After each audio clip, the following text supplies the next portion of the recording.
Here we go. Everyone's been waiting. It's been too long, baby. It's been way too long. 1 month, and here we are into December. Month of November, absolutely electric in Chiclets land, and it doesn't stop here with Chiclets, etc. episode 2. And to that announcement, I'd like to bring in Murls. I'd like to bring in G on camera with me as we make this announcement. And we'd like to thank all our listeners, all the Chiclets Nation that has jumped on our bandwagon and followed along. And we've only had one show, guys, right? But it's picked up steam and we've got a lot of comments, a lot of interaction, and we're so thankful for that and input onto this team name. I'm glad we left it up, the show name, sorry. I'm glad we left it up for the people a little bit. I'm glad we left it up in the air. It makes it super exciting today for us to announce. Murls, why don't you say the name? Yeah, it was great hearing from everybody. So many great suggestions. But Army, you were on this right in the beginning, and I think this was probably our most popular. Chiclets game notes. Boom. Let's go. Let's go. Chiclets game notes. Let's go. Perfect name. We already got a t-shirt made. I mean, it's perfect. It's a perfect name. We still got the Chiclets brand. You're famous for the check the game notes line. We are giving game notes. We are giving all the inside information that the pros find in their game notes. And that's what it's all about here. Yep. And we're changing hockey a little bit. We're basically, I think, hockey development, the development job in hockey. We're trying to train guys. We're affecting the beer league. We're cleaning it up, which we'll get to later with the boys a little bit as they jump on with us. But I think branding wise, really good. The t-shirt should be selling. G, can we do any kind? I know we just did the Thanksgiving promotion, which was huge, ripping stuff off, but ripping stuff off all over the internet. Like, I don't know, what was it, like billions of dollars worth of revenue off the merch store? Yeah, we'll say that. And then we can do maybe another discount coming up a little later in the month to keep people interested in Chiclets game notes. No, we might not be able to do that. No, maybe not this month, but maybe next month. Maybe January. We'll head into 2023 with a couple discounts. Yeah, and we'll have more stuff coming to you from our sub podcast. Chiclets game notes right under Chiclets and Spittin Chiclets brands all the way through it on all the channels. You can find us. Episode 2, Murls. I'm so happy to be back with you guys. Chiclets game notes just rolls off the tongue. It just rolls. Chiclets game notes. I mean, it's beautiful. It sounds perfect. We're right under Chiclets. It sounds like we're going to give you some little bits and bites from the show from the month that was. That's what game notes do in general when you're on the shitter pregame, taking a dump, perusing through the guys that you have to play against that night. And that's what we're going to do here. That's what we do kind of here around the hockey world. We take glances all over the place and visit with our favorite guys, Biz and Whit, who will jump on with us a little bit later. Mur in Sweden, still crushing Sweden. I've noticed, I want to make a quick episode 2, and with the new name and everything that's come with your backdrop. I remember you had a horrible backdrop, episode 1, unprepared, not ready to roll. Now you went to IKEA in Sweden, I'd imagine. Yeah, it's IKEA. Good eye. And you 3 hours. I built that myself. Yep, built that myself. I watched a couple YouTube videos before to help me. I gotta admit, the wife had to come in at the end for the doors, the hinges for the doors. She's a pro at those. Like, I called her in for that. How long did it take you, Murls? Yeah. Wait, Colby. How long do you think it took him? Yeah. I think it probably took them like to build that whole thing. I've had IKEA stuff before. Pretty good. I think I have something similar to that. That's a 2.5 hour gig right there for you. I'm saying 3 hours. Yeah, You're was 3. I'm telling you, I did the YouTube video, which saved me. It was a 2-hour job, not counting when the wife came in with the door. So that would be up in the air. I only made one tiny mistake, and I would have had the dots showing on the top one. And there's these little gray plastic IKEA dots. And I had no idea. Once they're in, like, they're almost impossible to get out. But there's a little tip I found on YouTube. You stick a safety pin in it and just turn it a little bit and you pop them right back out. So any IKEA builders out there, you guys want to get that little gray thing out. But I still don't have everything I want. You know, I'm going back to the US in a couple of weeks here so I can get some more hockey memorabilia. Yeah. But you can see for the here. Holidays, Murls, you're coming back for the holidays? I got a little, I got an American Christmas Santa, and I got the Swedish one, which they call Tomten over here. Tomten. I'll tell you a little Swedish Christmas, a little different here. I like so that. Christmas we are into Eve, December. We are into December, yes. Murls. This makes perfect sense to get in the holiday season. I love it. Yep. So in Sweden on Christmas Eve, they have somebody in your family or a friend or a neighbor will dress up as Tomten, Santa Claus, and he'll come right into the house with a big old bag of gifts and hand out the gifts right to the kids right away. So they don't do there's no Christmas morning, like you wake up and go see the presents under the tree. Christmas Eve, you get them all Christmas Eve. Christmas Eve is the night. And so that's a little different. And we're still a little worried, like, how are we going to do it with our daughter? Are we going to do it the Swedish way? Is he as plump and as jolly? Is it the same? Is he? No, he's actually a little scary looking. He's kind of like, they put this mask gnarly on and he's kind of a little scary. He creeps in at night. Like it's obviously already dark here at 2:00, 3:00. That's super scary, actually. There's your Swedish lesson for the day. Compton, don't come to my house, bud. Don't come. I want Jolly St. Nick. I want Jolly St. Nick sneaking in the mystery of Santa, as he usually is. Compton, see you later.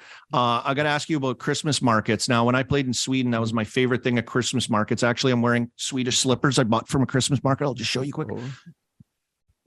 Nice. Full leather bottom, probably sheep or something, probably some animal. Moose, big moose country. Yeah, you're right. And these Christmas markets, I know you're in New York, they probably have small versions of this or maybe big versions. I'm not sure, but I don't think anywhere in the world does it as good as they do it in Sweden. I've been to a few legendary ones, meats, cheeses, glögg. Glögg will be coming out soon in Sweden, I imagine, making its rounds, which is a hot kind of cider wine. Am I wrong? So, in Sweden, it's called glögg. Most of the other European countries, it's called glühwein. It's a hot wine. It's usually red. Yeah. Unbelievable. Sweden's decent at their markets, but if you want to go to the best Christmas market, you go to Germany. They are unbelievable. You're there. They're selling the little sausages. They're big hot dogs. You go down there with your team. You're on the glühwein. You have a couple too many. Like you said, there's all these little shacks and you're buying all these little knickknacks. You get all your shopping done while you're getting loaded off the glühwein. It's really something. I don't know why he's not in the U.S. There should be more I of know these it should be markets. huge. I love it. They have very outdoorsy in Sweden. Yeah. They have fires outside. You walk around. There's no lights because it's dark. You go there at night and there's fires around all the way down the pathways. It's beautiful. So maybe if the engagement's coming up, maybe little hint to your gal there to hit up Murls. You can pick some kind of delicacy or some kind of fur thing he can buy. They have a lot of fur hats and different things at these markets as a engagement gift, as I know you're big time into that for yourself. I'm nowhere near an engagement. Don't get that going. Let's not get that narrative going, because my girlfriend's sitting right next to me as we record this, and I don't want this. Come on. We got Christmas right around the corner. I'm like, what do you want for Christmas? And she points to her engagement ring. I'm like, fuck. Let's come on. We need a bachelor party, G. I'm so old now. I don't got anybody for bachelor parties. I know. How funny would that be? It's like, Grinnell proposed to his girlfriend just so he could go to Vegas with Murley and Army for the bachelor party. Hey, I've heard of guys doing fake ones. Oh yeah, this guy got engaged. We're going. Hey, whatever happened to that wedding?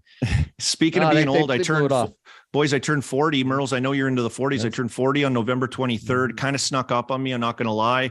I remember being 37, thinking not a big deal. 37, ho-hum, bad number, like a camp number or something guy would have on his jersey. And here I am, 40 years old now. It kind of snuck up on me. So I could use that bachelor party, G, in a bad way. And I'm a U.S. Thanksgiving, had my first American citizen U.S. Thanksgiving. I do this Thanksgiving loophole also, which was great. I do the Canadian and I do the American. I crush turkey both Thanksgivings. I dominate it. I love it. This is a tough season for me. Thanksgiving into the Christmas festivities. I will be crushing eggnog soon. Eggnog is already in the grocery stores. Rum and eggnog guy. I go hard on the eggnog. I absolutely destroy it. I can't get enough of it. I love it. I actually freeze jugs of eggnog after the Christmas season is done to pull it out later. Guys, do you do this? Are you into the eggnog?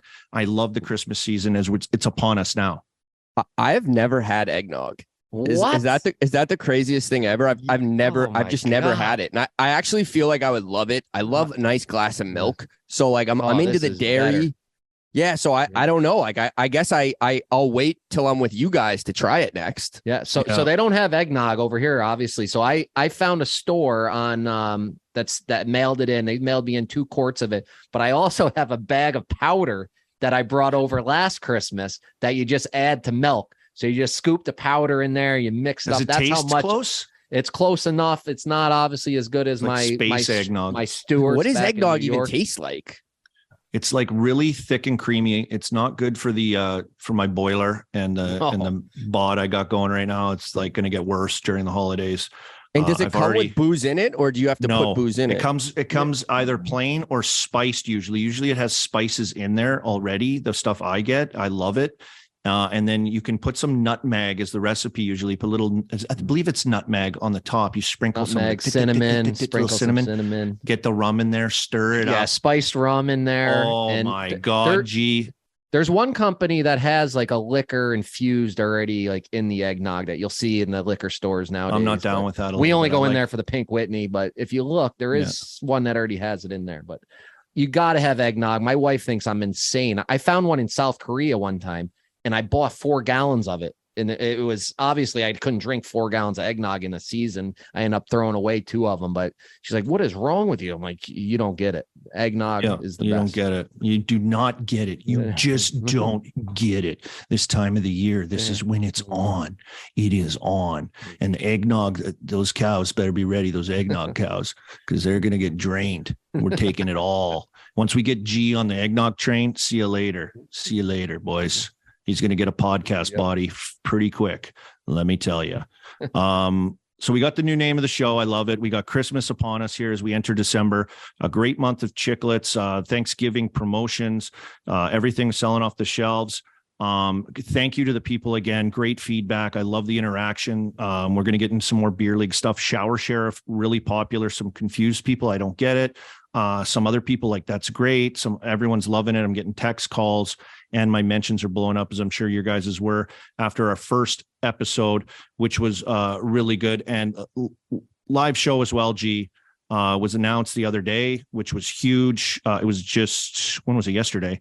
Yeah. And what was the deal with that? Because I think we're making waves again and setting new records. Yes. So we announced it online yesterday. We are doing a live show on January 1st in Boston, Massachusetts, 7 p.m. at the Wilbur Theater, a historical, huge theater, which will be really cool. And we put the tickets on sale at 3 p.m. By 3:06 p.m., the whole theater was sold out. So just that's a testament to how loyal our fans are. And we can't say it enough how much we love these guys and how much we appreciate them. But we love you guys. We appreciate you guys. Colby mentioned the merch, all the Black Friday, Cyber Monday stuff. We can't say how much we appreciate you guys for buying the merch. But again, Boston's going to be incredible, boys. We have some unreal guests lined up as well. I can't wait. This is going to be a dream come true for me. I'm going home.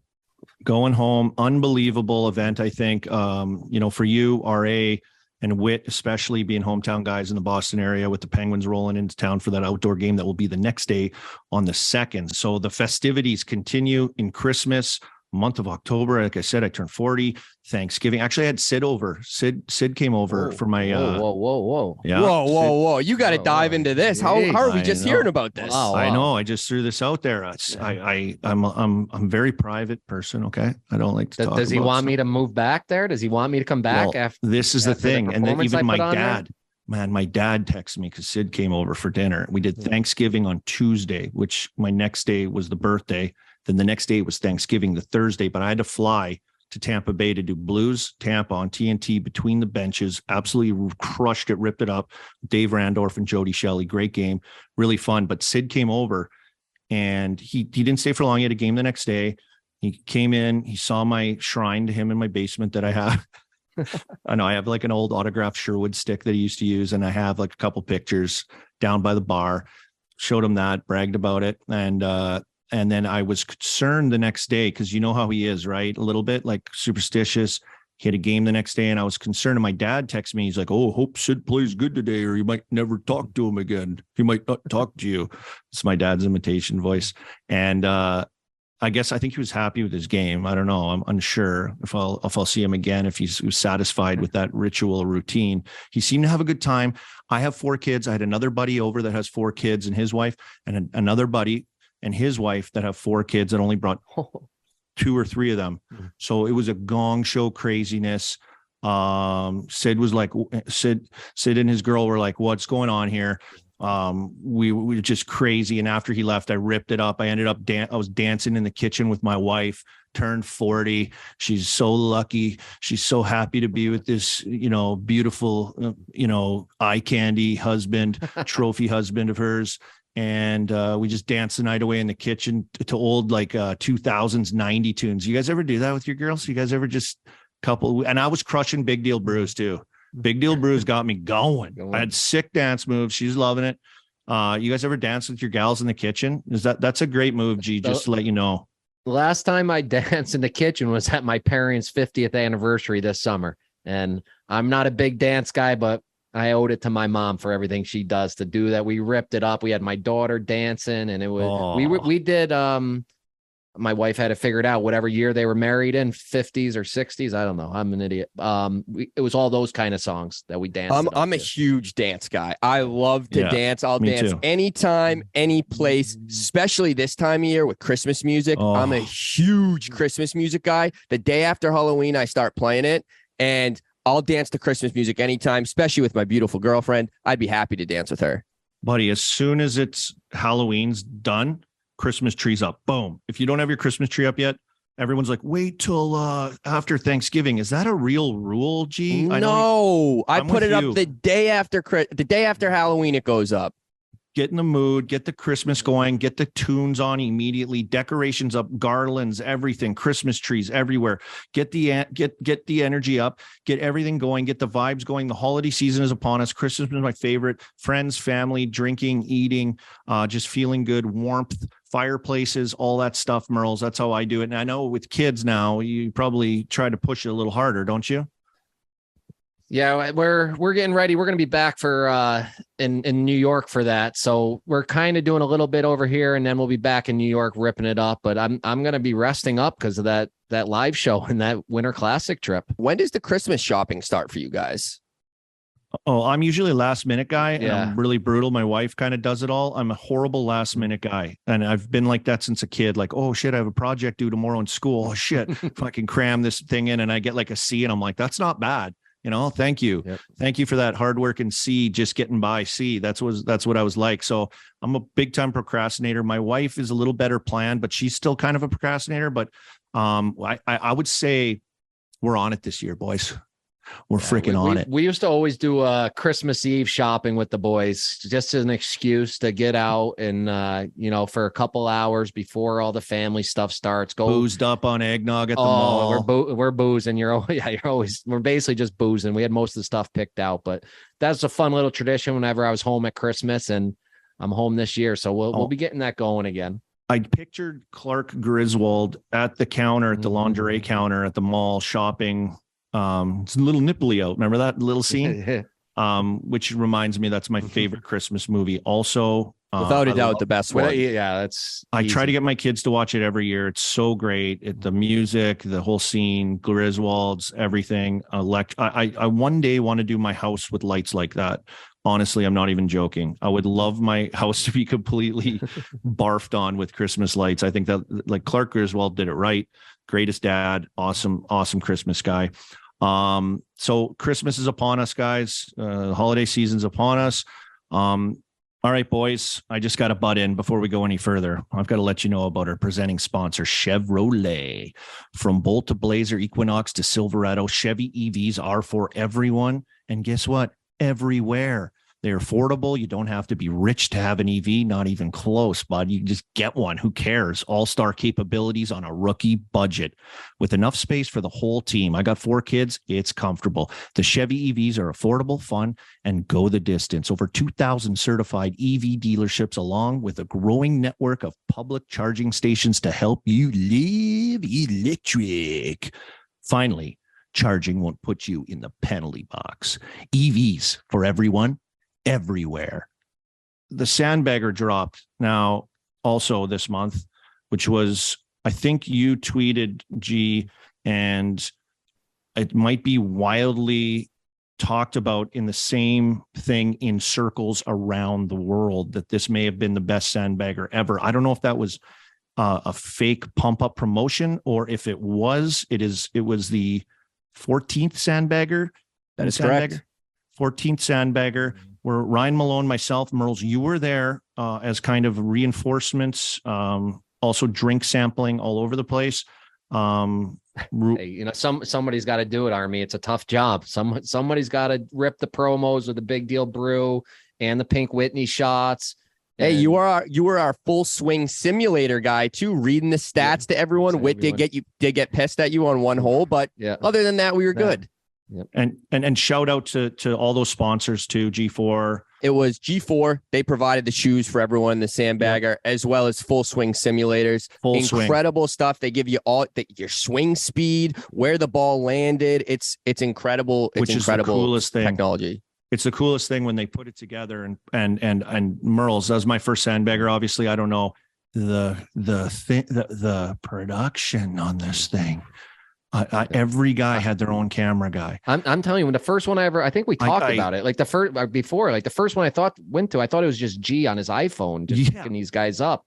And then I went and there's 15 carts out there driving all over the place. But yeah, these guys don't mess around. And hey, that's why you and Bugsy, I don't think we're prepared for it. Yeah, you're right, Murls. You're right. I don't know if we were ready for that. I didn't know what to expect. The amount of carts being used by the crew. Camera guys in our face. I had my own camera guy all day. He was glued to me like it was like the Carolina Hurricanes man-on-man defense. Everywhere I went, microphones everywhere, cameras in our cart. And the biggest thing I noticed too is as a player in this is I never knew what they were saying on the other side. You never know how they're scheming, which there was plenty of scheming on their part.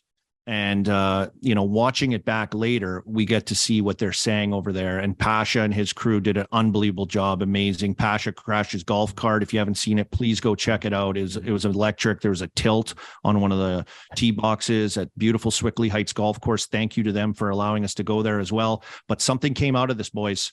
Bugsy, my partner, the chillest guy in golf, actually got upset. Not in the fight. The fight, he handled himself like a man when he was attacked by Biz Nasty. We'll get into this later.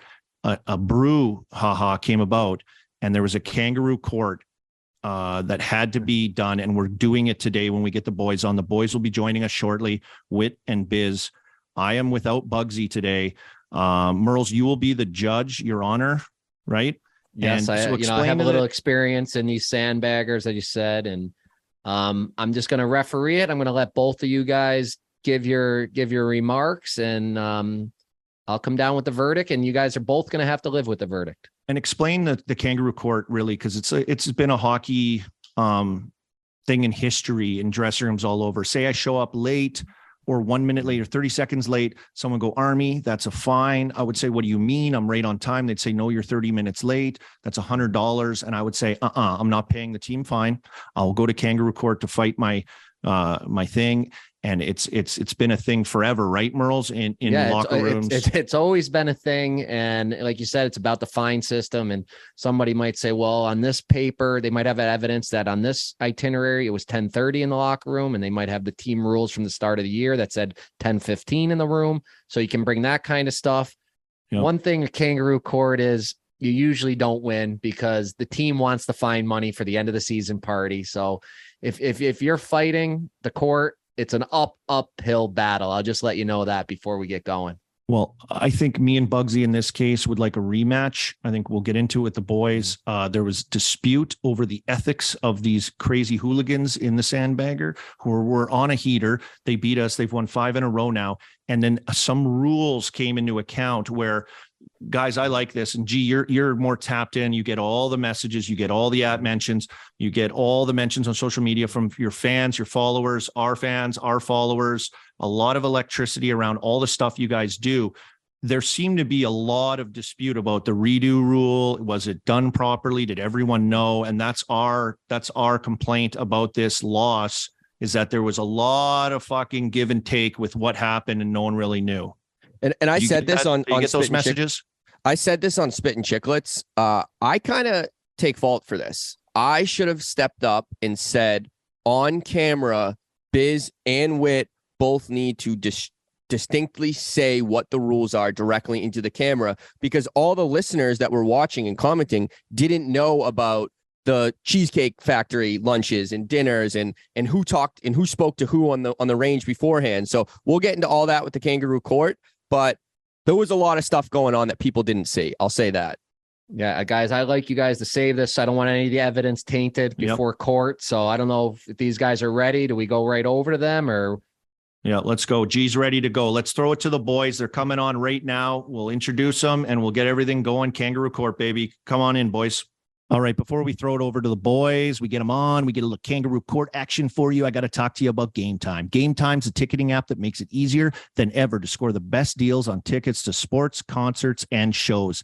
And they guarantee the lowest price. Can you believe that? I can. If you don't, and you haven't given Game Time a shot yet, don't know what you're waiting for. You guys are going to love this app.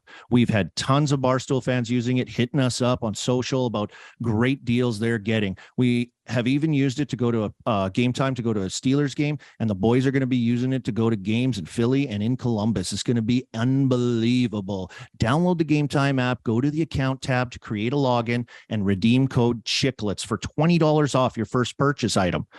Download Game Time, last minute tickets, lowest prices, and it's guaranteed.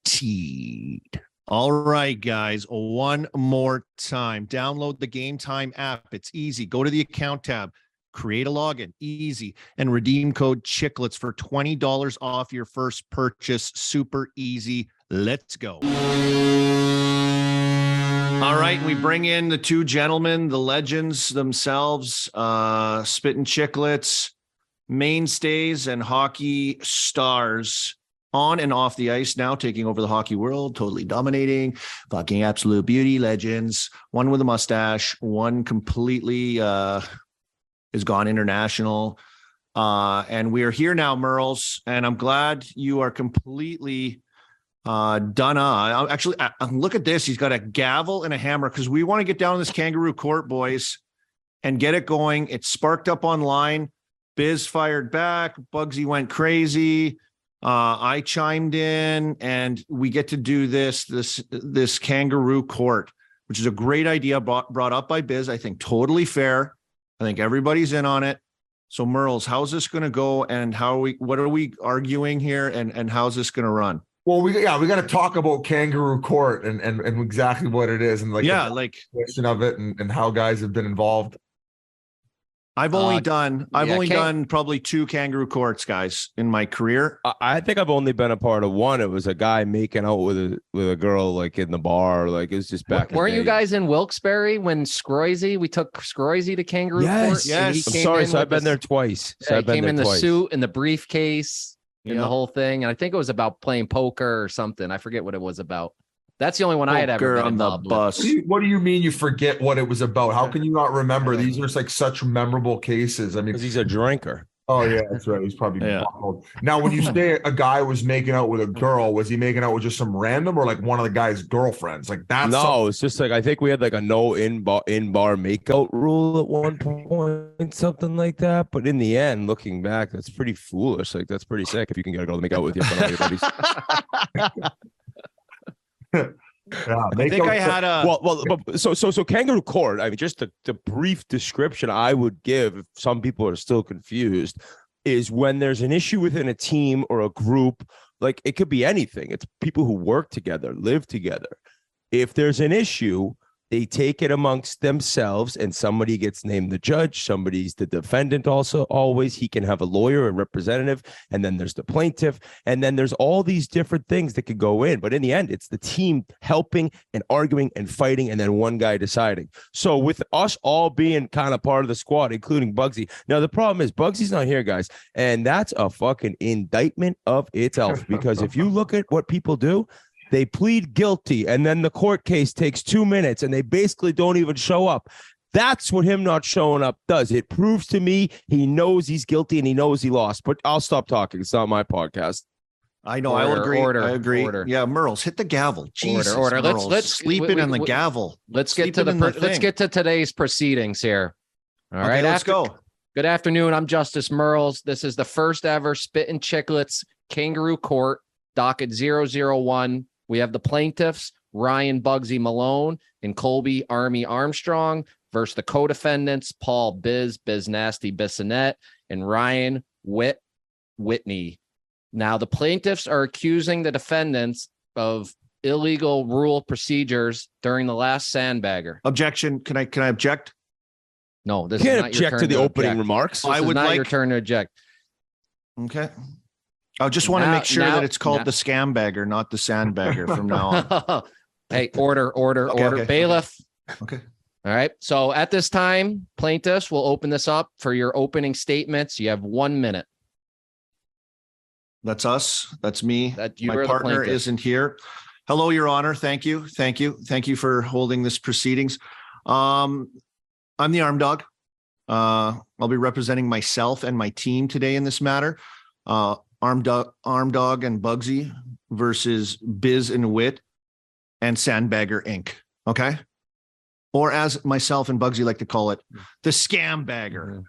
All right. There's been some allegations to the legitimacy of the Sandbagger 14 and the ethics of this match. My co-plaintiff could not be here, Your Honor.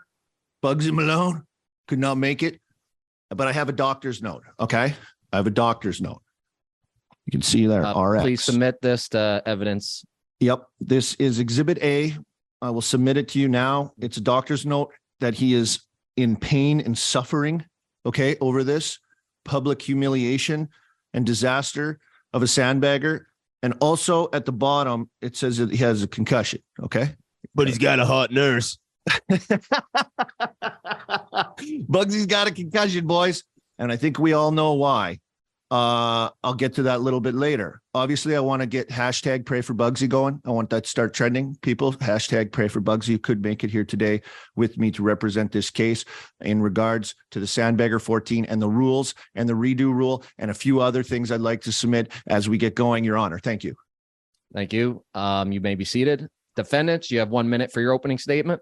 Okay, well, I'm representing myself and my buddy there, Biz Nasty Bissonnette, and it's pretty plain and simple. I'll kind of go back a little bit.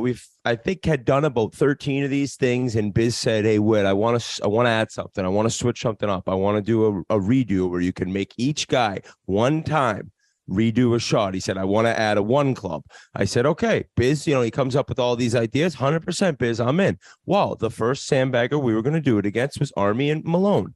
Because of that, we went out to lunch the day. I'm not even going to give my entire argument. We went out to lunch the day before. All the rules were explained. All the rules that were thought of by my guy Biz were explained to these two people. It was clear as day, and they knew the rules. Okay, we can get into why that's happening and why they think they didn't hear correctly. But when I have the chance to have more than 1 minute, or Biz, we'll explain exactly what went down, and you listeners at home can understand these two guys are complete fucking idiots. Morons to the highest level. They don't listen, they don't pay attention, and it's on them. Your Honor, if I could just add a few sentences, please. Go ahead, sir. It wasn't in fact at lunch. We were actually at Cheesecake Factory, and it was dinner with. I understand where you may be confused because we did a lunch then a dinner there. We double dipped on Cheesecake Factory. But Bugsy Malone was sitting with us when we went through the breakdown of the rules. So he actually had thought and input into the rules. And that's why we thought that his team would have known. Army was sitting at the other end. I wasn't. He was, or maybe wasn't at Cheesecake, but Bugsy Malone was there when we talked about it. And as far as the injuries and stuff, we can get into that later, but that's complete bullshit and completely false. Sorry about my language, Your Honor. All right. There's the opening statements. Okay. We're going to move now to the plaintiff. If you have a witness or some evidence you want to submit, and the floor is yours. I've already submitted Exhibit A in my opening, just to get that out there. Also, this is for the unethical Sandbagger 14, and in hopes that possible rematch down the road so that an asterisk will not remain next to this Sandbagger. The next piece of evidence and thing I'd like to bring up and defend myself on is I was not at the Cheesecake Factory dinner. I had no knowledge of this thing. Bugsy's not here. Bugsy's got pain and suffering. Bugsy's in concussion protocol still from the Sandbagger. He'll not be able to be here to testify to that. I want to add into this now. I submit Exhibit B, Your Honor, Whit's illegal putt on number 7th green. It's on video. He also comments on this video. G, if you want to run the video. Whit has a hard putt. It's a downhill, downwind putt right now. So his is going, if he misses. I know, but he's good. Like, he knows how to do it. But he's just, I think they're like a little too anxious. I think he's forgetting about the wind. Oh, what does that count? What is that? Where's the camera? Nothing when you don't mean to. What? Nothing when you don't mean to? It looked like you mean to. You hit it with your club. Oh, I didn't mean to kill that guy. I just had a gun on me. It wasn't my fault. Oh, please. Nice outfit. It doesn't count if I didn't mean to. Now, if you look at that video, you can see clearly I'm completely confused. If it didn't mean to, I make a really great comment, like I didn't mean to kill that guy. And we could list several things that you never mean to do. Objection. Okay. Stained. It was made clear after the United States Open, in which Dustin Johnson won at Oakmont Country Club, which ironically enough is in Pittsburgh, close to your fucking house and your family where they sleep, Armstrong. Ironically enough, Dustin Johnson, he hit a putt. He went to hit a putt, and he was practicing before he was going to hit his putt, and he hit the ball by accident. And they waited, and the rules officials came over, and in the end, they actually charged Dustin Johnson later on with a 1-stroke penalty. So I believe instead of winning the United States Open by 3 or 2, he won by 2 or 1. But it was such a ridiculous moment in the history of golf that later on, after that season, the United States Golf Association made a rule that if you do not mean to hit your putt, but hit the ball with your putter in a practice putt, it is a rule. The stroke does not count. The ball goes exactly back to where you're putting, and you get to putt it, no penalty. So that right there is me describing the rules of golf via the USGA and shutting your entire point up. I rest my case in this little argument. Okay, I don't, and Your Honor, you'll get the point of this. You'll see how they swindle and kind of, what, by telling the exact rules of the United States Governing Association up for an elite golfer that obviously has some kind of leeway and knows someone in the PGA, and they kind of let him off the hook because he's like a hero, an American hero. Okay, that's great. We're talking about the Sandbagger. We're talking about totally different situations, lining up his putt, hit it, reset it, made up an excuse that doesn't. He could have said that on the thing. He could have said, okay, Oakmont 1925 when it happened. I'm saying it now because I didn't think you wouldn't believe me. I thought you knew I was a man of honor. But if you're going to call out that I actually made up the rule, then I'm going to put your ass in a bucket body bag describing the USGA rule. Let's go, baby. Sorry, Your Honor. It's okay. So I have a doctor's note. I have this on video, a total thing of them making up on a stroke. As we know, they are playing. They'll do anything to win. We hear it on video several times. We're here to win. We're here to win. We'll do anything to win. You think we're fucking around? They say it several times on the video. These guys are unethical scumbags. And don't get me started also, before I finish up, Your Honor, on Biz's handicap, which has been the same for the last 15 years. Oh my God. Also, another incorrect. Biz, do it. Your Honor. What do you say? No, my handicap was an 18. It's now moved down to a 14. Thank you. Your Honor, can I kind of give my spiel here? Or now it's the defendant's turn to bring in some evidence and witnesses if you have them. Well, I mean, I wouldn't call what he had evidence, a fake doctor's note to a guy who was the actual bully and the one initiating everything on the golf course. Can we roll the tape? So we roll the tape. So objection. Can we roll the tape? Biz, what's up with you, bro? Oh, 1T? You wanna fucking hit me before I shoot, buddy? You trying to get me going? Wanna fucking get me going, bitch? You wanna fucking get me going? You fucker. He doesn't have his tie down on. What an idiot. Get the fuck out. Oh my God. Yes! Yes! Yes! This is set the tone Malone. Oh my God, jiu-jitsu! Get in your cornhole, Bugsy. Get in your cornhole. Get in your cornhole. He's doing he's gonna break your neck. He's gonna break your neck. Oh my God, he's gonna pretzel hold. Oh my God. Bugsy's cut. Bugsy's cut. I'm choking him. Bugsy's cut. Get out of here. Holy shit, he's... Your arm. How's your arm? Let go. Watch your wrist, yeah. Who's our trainer? We got blood. He's trying to... Is Biz asleep? Did you put him to sleep? Hey, Biz, you made him bleed, though. He's bleeding, bud. Hey, that's such set the tone Malone. We got to change the pace of the game. Roll the tape. You want to go me, bitch? You want to go me, bitch? You want to start something, bitch? You want to start something? Antagonizing Bugsy, bringing Bugsy in. Bugsy's the chillest guy. There's a video out there. Chillest golf guy on the course. So chill. Bugsy's super chill, laughing. I was anxiety army on the video. One more time. Biz, go ahead. You're being rudely interrupted. No shit. Order in the court. So, go. So Your Honor, Murls, my handicap went down from an 18 to a 14. I don't get strokes on the par threes now. If anybody wants to call me a sandbagger, they're out of their fucking mind, given the fact the only time I get rounds in is when we have sandbaggers. So we can go months or weeks before rounds. I don't practice. I don't have a swing coach. The first swing coach I ever had was the guy who Colby Armstrong brought on the golf course that day, who taught me a little something called tempo. And that's why I play it on my mind. So thank you very much, Colby Armstrong, for shout out to Perry. Shout out to Perry for delivering that victory. Going back to the Bugsy Malone stuff, okay? I can understand where the confusion was because the rules were not established off the hop. For anybody listening, including myself, I don't even do the intros to the Sandbagger because they're extremely difficult, because not only do you have to remember who you're playing against, their nicknames, what their handicaps are, where you're playing, who you're going to thank you, the sponsors. And then, of course, as I mentioned, establishing these new rules that we decided to do because it was actually Grinelli's idea. We originally started in the Oposo one in Molson with adding the kid element. So we thought, hey, I think the fans like these different rule elements because they add something different. So we tried it. Okay. So as Whit is doing the intro, Bugsy Malone, being the antagonizer that he is rubbing the back of Whit's head with the putter. Whit, for about 3 or 4 moments of contact. I was battling. I was fighting it. He was fighting through it, trying to remember everything. And guess what? I believe he did mention one of the rules, but one of them, the redo shots, was left out of it. Hey, we get it. We understand it. But as you could see in the video, we joke about not reminding them of it, but we do because they are the ones who call the first redo. They call it on me when I nailed a 40 fucking footer that was the biggest slider in Sandbagger history that I fucking drilled. And these idiots, scumbags, called the redo, and we still won the hole. Why, Whit? Because I two-putted.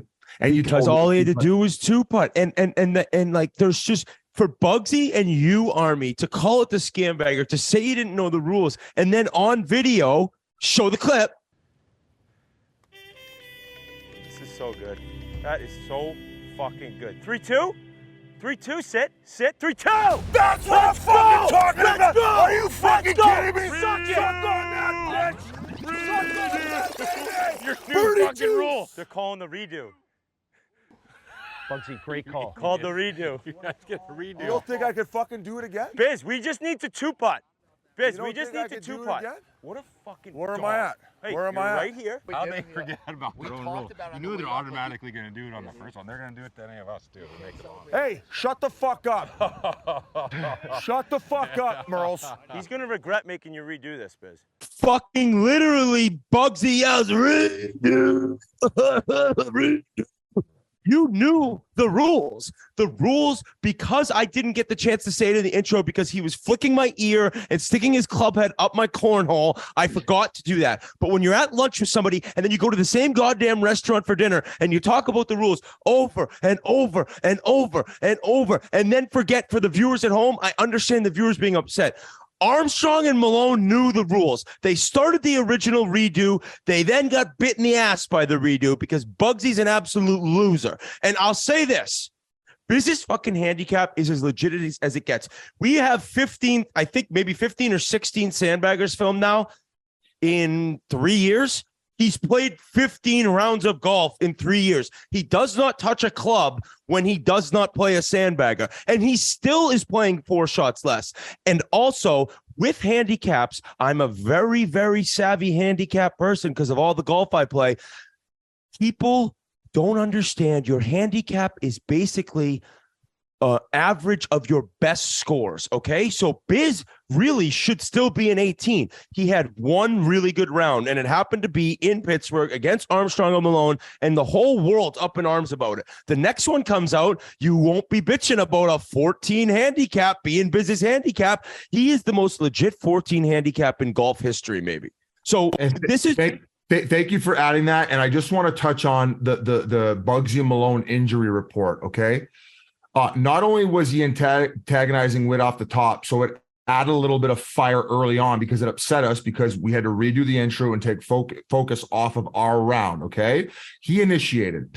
After they got down early, what happened after that? In 2 instances, when I was about to tee off, he kicked the ball off of my tee, trying to spark it up. That doesn't happen ever by accident. Oh, Your Honor. If you want to watch the tape, I call it Biz one time as he's walking up. I go, watch this. He's going to kick the ball off. That's not an accident. And then, so finally I got fed up. I said, maybe I need to take matters into my own hands, being the aggressor on our team. That's what I do, right? Whit brings the A game. So I bring the C game, but I got to bring the physicality, the fourth line energy. Yeah. So we get in a scrap and he puts me in one of his judo holes while jiu-jitsu, actually, Your Honor, he doesn't even know this. It's jiu-jitsu holds, which Whit mentioned in the video. That should be illegal, and he should in fact be in prison for that, because when you have that type of training, you can't be starting fights in public. Yep. And even if you want to say I started the fight, that's fine.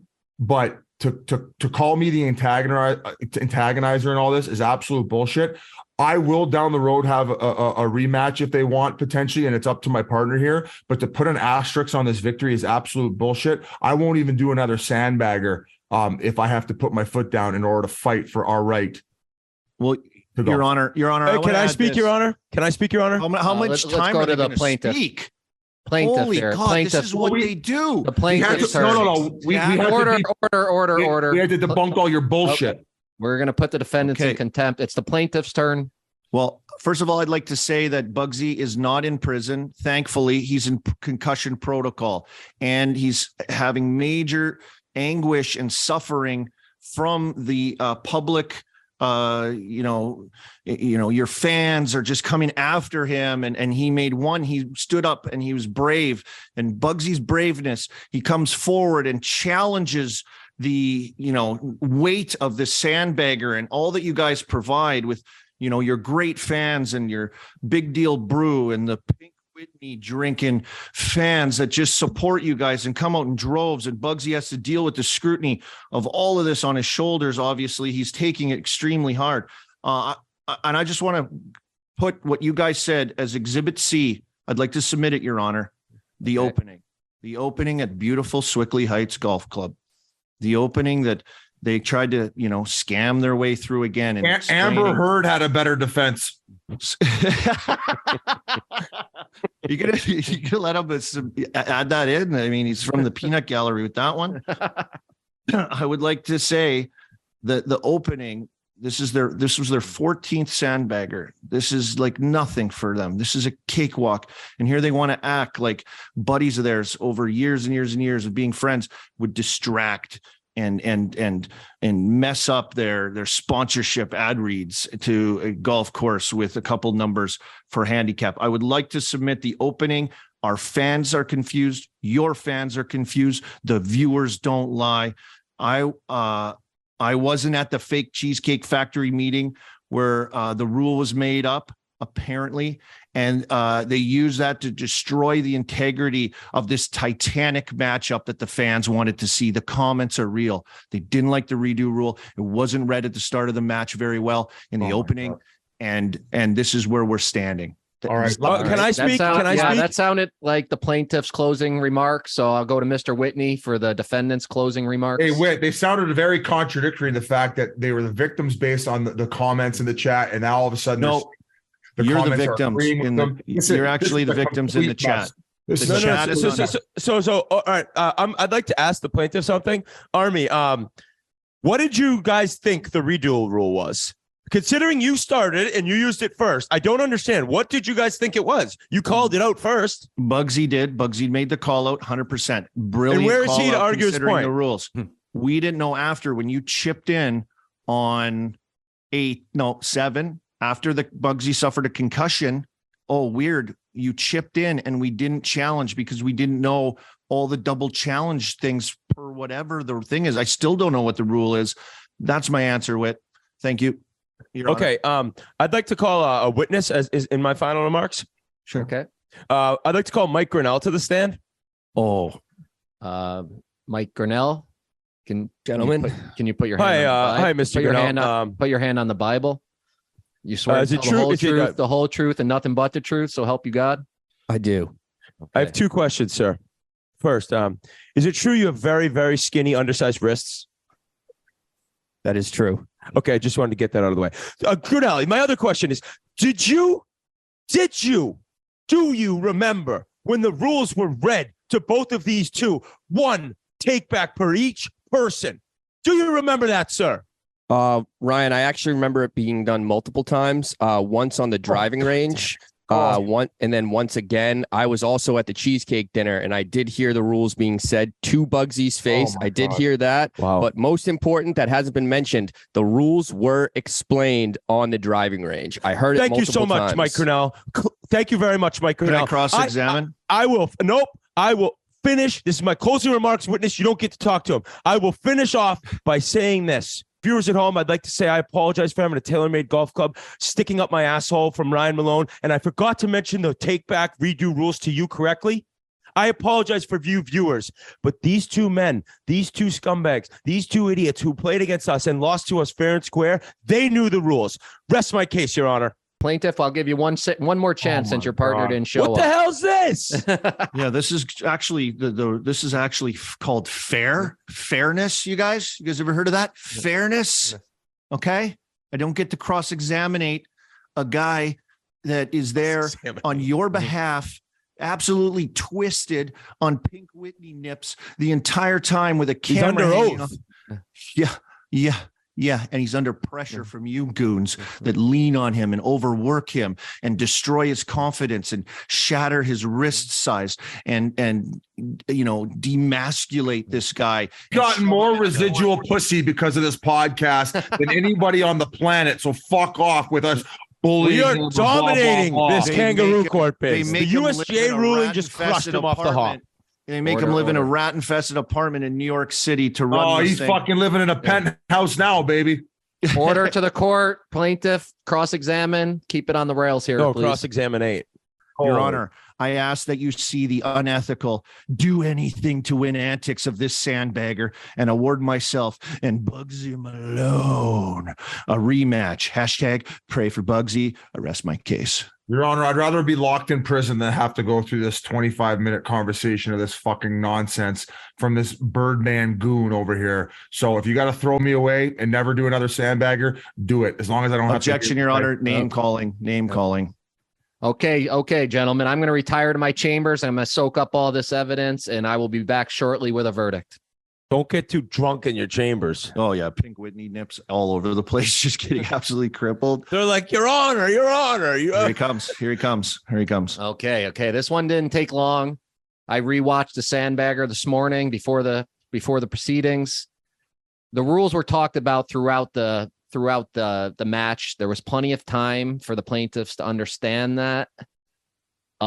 Failure from one of the plaintiffs to not show up in my courtroom is just total disrespect for the court. The plaintiffs, I don't believe you've shown a reasonable doubt that the rules were not known to you. I think that there was enough time out there. You guys could have used the rules, and I don't think it really affected the play. The Sandbaggers are better than you guys, but I will agree that next time the rules should be written down in paper or done on camera. So I'm ordering the defendant, Paul Bissonnette, to send a case of Big Deal Brew to the plaintiffs, and the defendant Whitney to send 1 case of Pink Whitney to the defendants or to the plaintiffs for their suffering and pain. But that being said, I rule in favor of the Spittin' Chiclets crew, Biz Nasty, The Whit. That's a winning match. That's 5 in a row for the Spittin' Chiclets.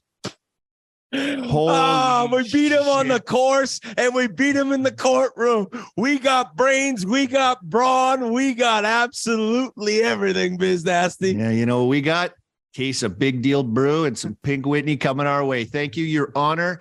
Thank you. I'm glad that we can put it to the test for the people under fair judgment. That's all we ask here at Chiclets. Anything involved with Chiclets, the people wanted, there was some confusion. I think you guys would admit I'm glad we took it to a kangaroo court. This is what has been done in the hockey dressing room for hundreds of years. Hundreds of years, you're able to stand up and speak up and challenge against anything you don't like. And we just gave it to you right here, right now. This is exactly how we do it in the room. Obviously, the judge would be a lot more sober in this usual situation than absolutely bamboozled, like Your Honor. But the Murley. Bills lost. Hey, contempt. Contempt. Hey, Whit, that's a long way of saying he's got a new nickname. Army Amber Heard Arm Dog. Oh my God, that's so true. Boys. That's so true. I love it. Thank you guys for that. Sorry Bugsy couldn't make it. I couldn't track him down, honestly. Wish Bugsy was here. All right, people, that brings the end of Kangaroo Court. I ruled in favor of Biz and Whit. They are 5 times in a row champions of the Sandbagger. But let's move on from that. Let's talk some real hockey here, Army. Well, yes, absolutely. Let's get to these guys. Well, we got them. Huge week. Another Chiclets has dropped. Biz was hot and heavy on TNT last night, which will bring us to our Check the Game Notes, Bud section, which we have a shirt on the Barstool store. You can go find that and buy it if you didn't buy it for 20% off over the Thanksgiving weekend, which was an absolute beast of a sale. A beast. Do we have numbers on that, G? Do we know yet? Have they calculated all the data? Let's just say we sold a shit ton. Shit ton of stuff. There you go. That's actually science right there. We have scientific data that says shit ton. And also at the start, off the top, a new name. We might have a kangaroo court over this comment as well, because I think Whit came up with Chiclets, etc. Cue the snap show.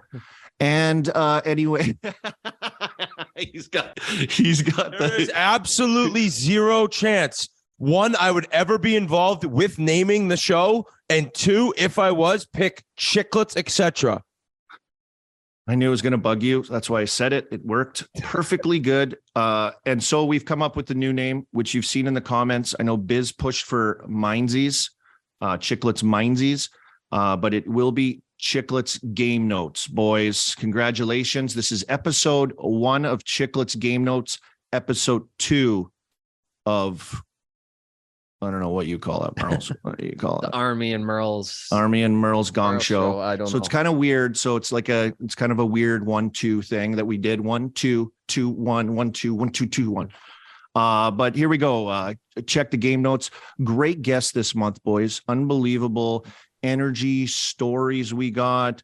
The sheriff was electric energy with a great story, and I hope that you guys follow up. And I'm part of it. We can go and watch him play in that crazy Quebec league. I know you guys talked about that.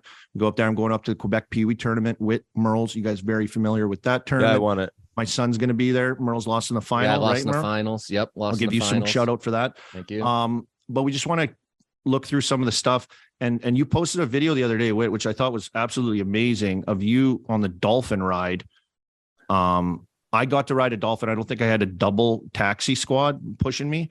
But how are the arches holding up on that thing? I know you got into it. Your feet are like gnarled up, like probably an old tree from Forrest Gump movie that he sits with Jenny. And what was that like for you in that experience with your family and your kids? And were the kids involved? Like, I know they're smaller, but yeah, Ryder was very scared to get in the water, and then he's like, I don't want to get in. I'm like, come on, buddy, you'll like it. Turns out he had the best day, which made it very fun considering it was his birthday. But in true fashion, I kind of had to make it about myself, and I went for it. I mean, I didn't know that the Dolphins would be coming up from behind you. Now, what's scary is you're facing where you're going to end up being pushed towards, but it's almost like you can't see these Dolphins. And there was all these different sections of people doing different things.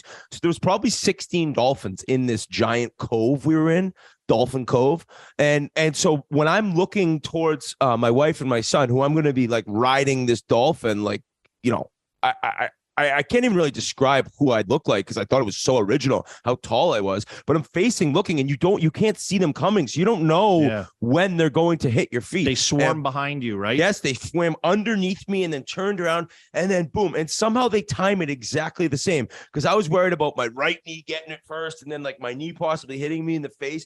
But boom, they timed it perfectly, and the arches aren't great. The arches have never been great, but to have a dolphin nose stuffed in your arch, it's absolute horror. But I battled through it to lock my legs up, and I wish I was able to hold the balance a little bit longer. But I also, in the back of my mind, thought maybe these dolphins have lost their mind. They're going to push me into the rocks, into the cliffs. So I was getting ready to jump off the dolphins' noses. But in the end, an amazing experience. I almost wanted to go back and do it the next day, but it was like $180. Now you received some criticism, as I did, because we're both pale individuals, super pale. You have the pink Whitney trunks on, which made me think about fake baking, as they call it, tanning. What's your guys' take on possibly fake baking as a player, tanning? I've hit the tanning bed when I was a player. You're in season. Sometimes just get a little bit of sun on your skin, right? You got to have the sun.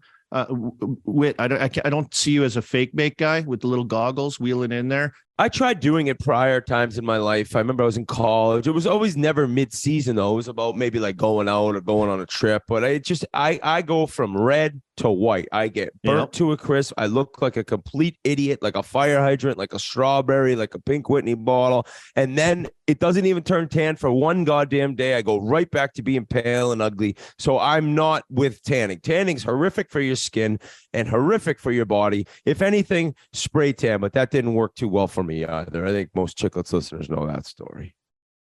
Yeah, we used to do the tanning in college, and you only get a week off in college. It comes after you lose out, and our coach would lose his mind because we would be showing up a week or two before the end of the season, and he could start seeing that we're already planning for our spring break trip. So he'd be furious that 8 or 9 guys are already tanning before the ECAC finals. But we would drive the 24 hours straight to Panama City.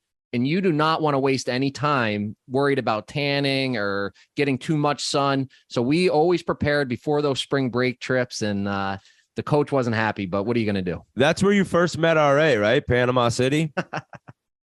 Yeah, he was still down there on college spring break. He looks exactly the same age as he does right now. Did you guys remember the reporter in Wilkes-Barre who was like tan mom, who used to tan too much? No, I don't remember that. Oh yeah, okay. There was a guy there, and so we were going. Funny you mentioned March break or spring break, whatever you called it, Murls. But so I was going back home, and you're going back home. You're playing pro hockey, so I wanted to have a nice tan going back because you go for a couple party nights before you settle down with the family and hang out. So I went for like 15 minutes in the bed, and I hadn't been tanning. So by the time the game ended, I was fucking red. And that reporter was in the locker room.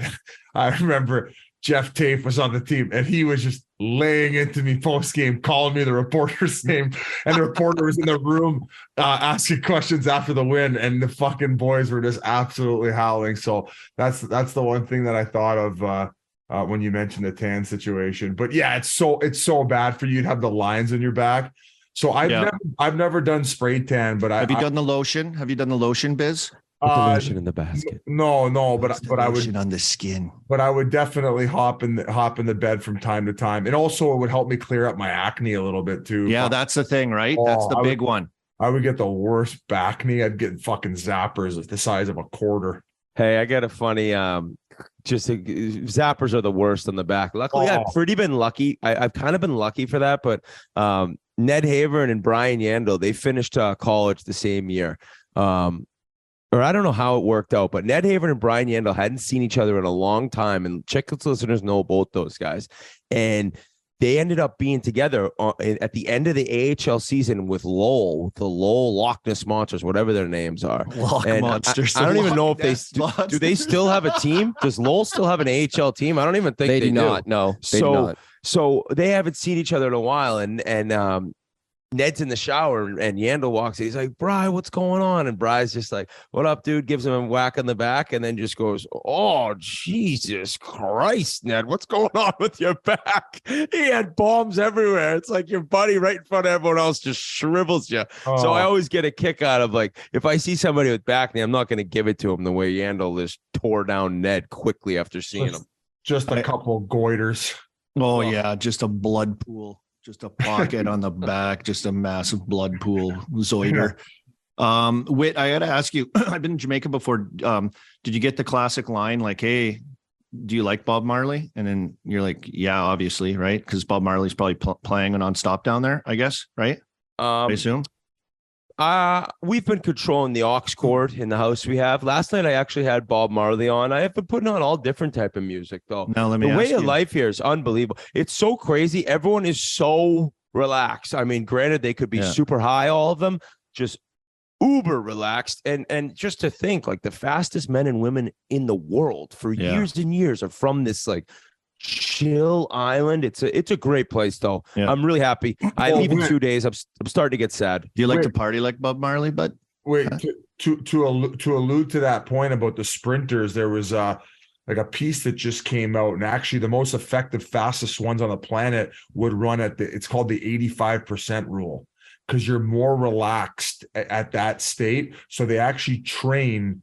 Everything they do is at 85%, but it's more about controlled breathing. You don't go till failure. You do it at 85% for a certain amount of reps. And that is what, in fact, makes people the fastest people in the world. So maybe that's why they have the advantage. Maybe the indica and sativa and hitting it before training, so they're in that perfect state, is why they do it. We had to get this caddy here. This guy's named Gas. He's so funny. He's walking around all day long, rolling joints and crushing red stripes. And then I'm like, Gas, where you like this putt, man? He goes, in the hole, man. I go,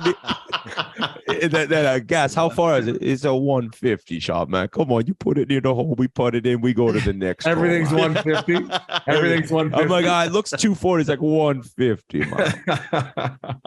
Great people down here, though. Reminds me of the time don't tell Army he's gonna bring him to fucking Kangaroo Court. Yeah, I got to get a guy like that, a Zen Master caddy, in for me next time. Maybe that's a difference maker too. Which you guys did have a caddy, also. I didn't bring that up. Oops, daisy, my bad. The court's done. The court is done. The only time I run it 100%, Murls, is when my ass cheeks are clenching. I got to run to the shitter. That's 100% full flex sprint to the fastest man you've ever seen. Totally leg locked, rip into the.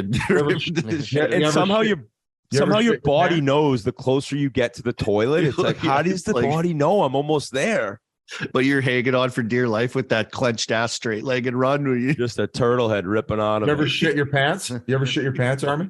No, not in a long time, buddy. Not since I was little. A few close calls though. A few close calls, boys? Sweet. I remember I went to Jamaica though. That was a story with Bugsy Malone. And he was like, all-star break. And it was like, the guy dropped us off at a hotel in a golf cart. He's like, you like Bob Marley, man? And I'm like, yeah, sure. It's my first time there. I'm like see-through white glowing during the middle of the season. He's like, you like to party like Bob Marley? I'm like, I don't know. And he like cracks out this Ziploc bag of weed, like a giant bag of weed. I was like, what's going on here? I had no clue what was going on. I saw Bugsy down by the pool later. I told him the story. He's like, yeah, I bought it. I bought that thing. Murls, you look like a type of guy who shits his pants like once a year. The one time, a funny time I did it was in Vegas, and I was on a heater at the craps table. And so no pun intended. You know, if you're hot on craps, there's no better feeling in the world, and you do not change a thing. You have superstitions going, knocking on wood, tapping your head, spinning around. You keep it going, and it was a sacrifice I made when the roll ended. I went in.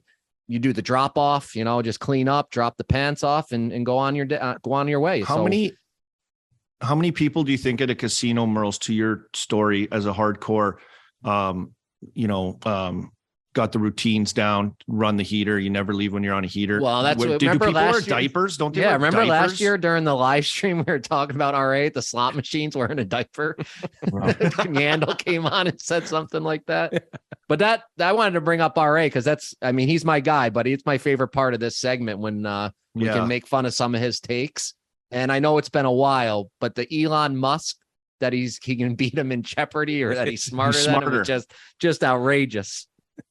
Is this a real thing? Like, you guys have hung out with him more. I've only that seen is 100% real. No, but is it real that he's smarter in your opinion? I know you guys haven't met Elon Musk, but just like, do I think Rear Admiral's smarter than like Elon Musk? This claim?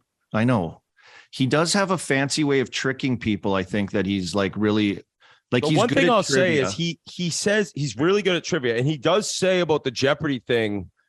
It's like any given Sunday. It's like, you get the right board, you get the right questions. I guess anybody could beat anyone. But if Vegas did Jeopardy odds and RA was playing Elon Musk, Elon's minus 800 and RA is like plus 650. I mean, he's a hockey podcast host. Yeah. Like, I mean, going against the smartest man in the world. Let's put it this way. He's a self-proclaimed journalist. I don't know how much digging he's ever done for one story other than getting a scoop via DM. Yeah. And you know what? Yeah. And you know what? RA, a couple comments. I got one thing that I loved, and Biz, maybe you can do it. The Jesper Bratt call. Jesper Bratt. Yes. And that's how you're supposed to do it. That's the great way to do it. I think we could all maybe do it. Murls, can you do it? Jesper Bratt. No, that was very. It's got to be Jesper Bratt. Swedish, they don't pronounce so the bad, J. Murls. Well, I get in trouble because I can't say my wife's name correctly. Her name's Johanna, and I don't say it right. It's okay. It's okay. But on the first episode with Talk, he went into the Jesper Bratt area.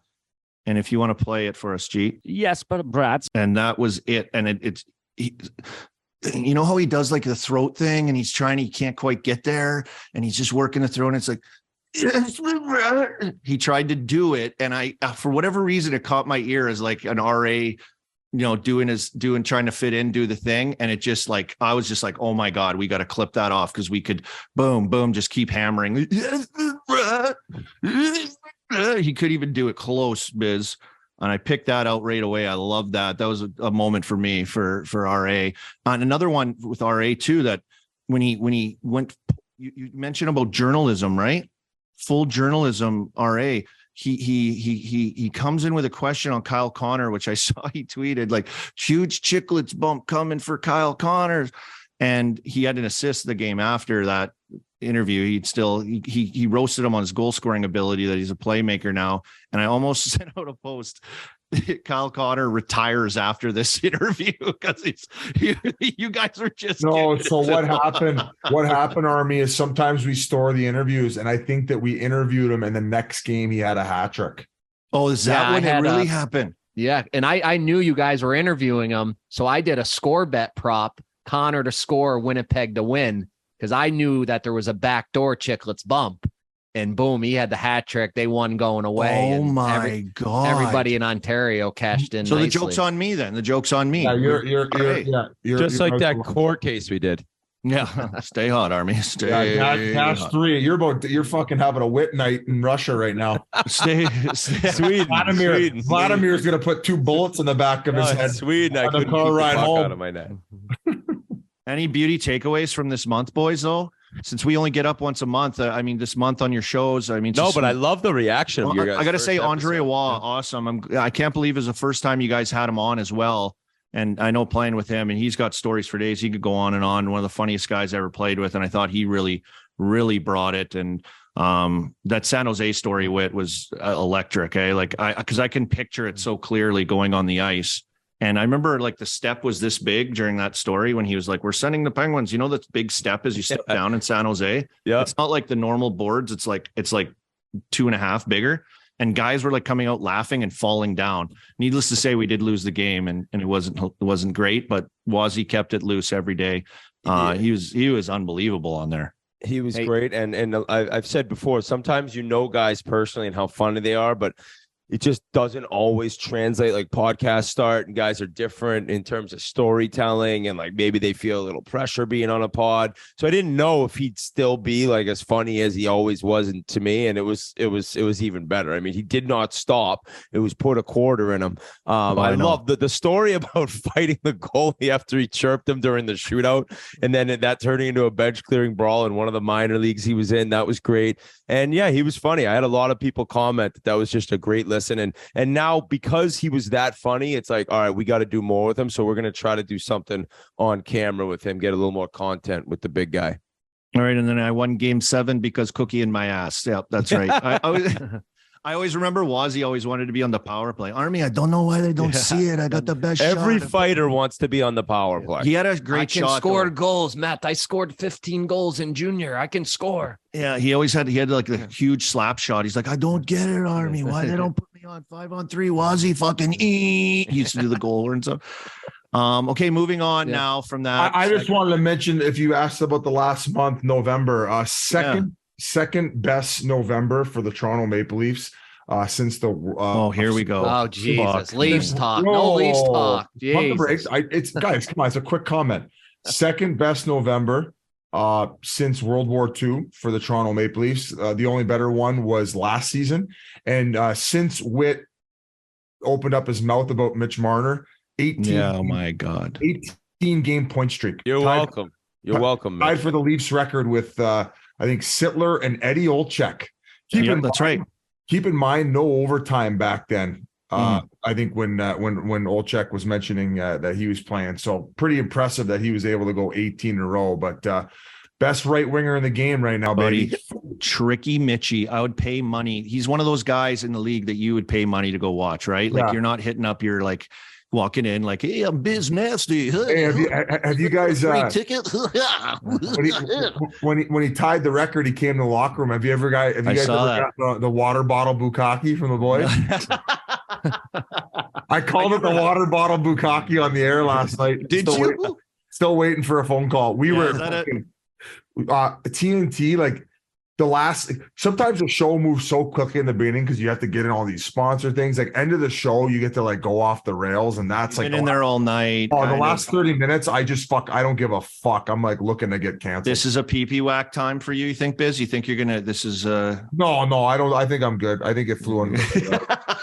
Hey, Army, before these guys get going, I want to get to our quarter mark of the season awards. And Biz, this is where you can talk about some of your Leafs, maybe, if you got some of these guys winning one of these awards. So why don't you get us started here, Army? Well, okay, the Norris Trophy boys at this time of the year, I think we all agree, maybe not. I don't know. I got Carlson probably for his production right now and his resurgence since Brent Burns left, and now he can be the lone horse stallion running through the field with electric hair and a chew hanging out of his mouth, just absolutely lighting the league on fire. The Swede is back. He's producing. He looks happy. Their team stinks, but he's producing, and he's having one of those EK65 seasons that we've seen in the past. And in past, I mean, many, many years ago. Any objections to that, guys? Like, I think he's kind of the standout early. He's a runaway Norris. I think. Go ahead, Murls. Oh, no, Murls. I got. There's a little stat. I wanted to bring it up last episode, and I was going to say a different guy could win it. But the last 10 Norris trophies have been won by 10 different players. Mm-hmm. That's a very interesting stat. So Erik Karlsson has already won a Norris Trophy, so he's out. I got Josh Morrissey now. Josh Morrissey. Oh yes, give him some love. Correct. He's Western been League dominating. Guy. The Jets are a sneaky team, and he's a guy that fits under the new player of the last 10 years. Shout out Prince Albert Raiders, and I believe did he go Kelowna Rockets at the end? I think he got traded. Shout out Western League, best league in the world. Josh Morrissey. I like that show. Actually, Murls, that's really good. Yeah, no, I think that's like a great other option. Like I think he might even be still leading his team in scoring. Winnipeg. I just think that the stats are so dominant for Karlsson early on, but I do feel like those will level off. Now, it brought up an interesting discussion for defensemen on the broadcast last night, and it was defensemen under 24. Who would you want to have? People were complaining, though, that Noah Dobson wasn't on the list. Now, this is a guy I have not watched much of. Yeah, I know him. He's with the Islanders. A bunch of people chimed in that this kid was left off the board, and they were pissed. The other names were Jake Sanderson. They had Heiskanen from Dallas. Mm-hmm. They had this is a Whit wheelhouse question. Dahlin, Moritz Seider, and there was maybe one other guy that was on that list. Now, if you were starting a franchise right now, you can't. Makar and Fox, I believe, are 24 apiece. Which one of those guys would you pick right now if you were building a team first of a defenseman under 24 who you would want? Would you want Jake Sanderson, Noah Dobson, Moritz Seider, Heiskanen, or Dahlin? That's a really good question. I'll turn it over to Whit, the genius defenseman legend. I picked Dahlin just based on what he's done so far this year. It seems like I think Dahlin has like so much further to go. I feel like he's really good, but like I think like he could still like go way higher. Like I don't know why when I watch him, I just feel like there's more there. Even still, I think in 15 years, Moritz Seider is going to have two of them. Yeah. If not, he got absolutely welded with a shot last night. By the way, so I'll say this, Whit. It's their team still is a little bit thin on the back end. And obviously they signed that Ben Sherratt in order to play with him. I don't want sophomore slump isn't the word. It's just all of a sudden now he is getting every top line matchup. So I don't think he's producing as much offensively as he was last year. So this year is going to be a massive learning curve in the fact that he's got to take all these heavy minutes. I'm really interested to see how the second half of the season goes. But as time moves on, I definitely think that he will be that horse that you're describing, where he is that Chris Pronger, modern day Chris Pronger type, where he's fucking hammering guys. He's playing with an edge. He's maybe fighting in some cases, but yet still able to be that PP1 option. So I just wanted to bring the D-man conversation a little bit longer, because I think that we all mostly have Karlsson at the top for the Norris. Yeah. I want to go to the goaltenders next, the Vezina. I think that's, a pretty important position. We see the goalie carousel, boys. What are we looking at right now? I'll give you my pick. Excuse me. I'm looking at right now. I got a Hellebuck is for me. And I think at the end, he's going to stand the test of time with that sneaky Jets team. And he's going to have a beast of a year. Oh, Connor Hellebuck. Watch out, Jets. You got Josh Morrissey just absolutely working for his first Norris. And then you've got Hellebuck in there, who's been there at the top and been in the conversation at the top for many years. Hellebuck's having a great year. Whit's got to probably go Sorokin because he's. Oh my God! Well, it's funny. I think the Bruins are so good that Ullmark isn't getting the credit he deserves. He's leading the league in save percentage and goals against. Do you think we don't give him credit because he's not like the pedigree of all these other guys? Is that why? He shares the net too.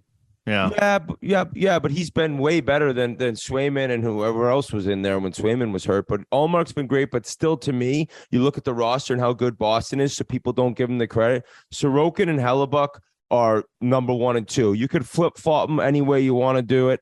But I said before the season, I'm not trying to be that guy. Sorokin is a world-class talent. In the end, he'll be a better goalie than Shesterkin. He's bigger. He's stronger. He's going to be able to continue to play at this level, where Shesterkin last year, legendary, all-time year. But look at this season. It's been rough. And I think Sorokin has proven that this is exactly what people saw when they were coming over from the KHL. And he outplayed them over there, too. Ilya he won the championships. championships. Yeah, Igor better than Ilya better than Igor shirts on the Barstool store. Let's check that out. Yeah, but I gave Sorokin in our preseason. I have it in paper in my blogs, but I watched him. He was in CSKA, and like Whit says, he won the championships over there when Igor didn't. We'll run the tape at the end of the year. Islanders have a better defensive team, so he's just going to get better chance to do better. And I'm on the Hellebuck train. For me. Sorry. Well, Ullmark's a great answer. I'm going to go Homer status, and people aren't going to be shocked. How do you feel if you're the Washington Capitals? Yeah. The second and third goalie in the league right now in save percentage are guys that you gave up on to go side Darcy Kemper, which I love Kemper. He deserved it. He won a Stanley Cup. He got paid 5 times 5. But second and third are Samsonov, and then is it Vanacek or Vadacek? How do you say his last name? Vanacek. Yeah. Let's get to the heart, Biz. Biz, who's your heart pick already? Well, and I got one more after this that we'll do, and then we'll move on. I'm saying McDavid because he's just like he's on a different. Yeah, I'm McDavid. Yeah, it's don't overthink it. But I think based on analytics, expected goals for blah blah blah, like Jason Robertson is not far behind, and he's also not playing 26 minutes a night.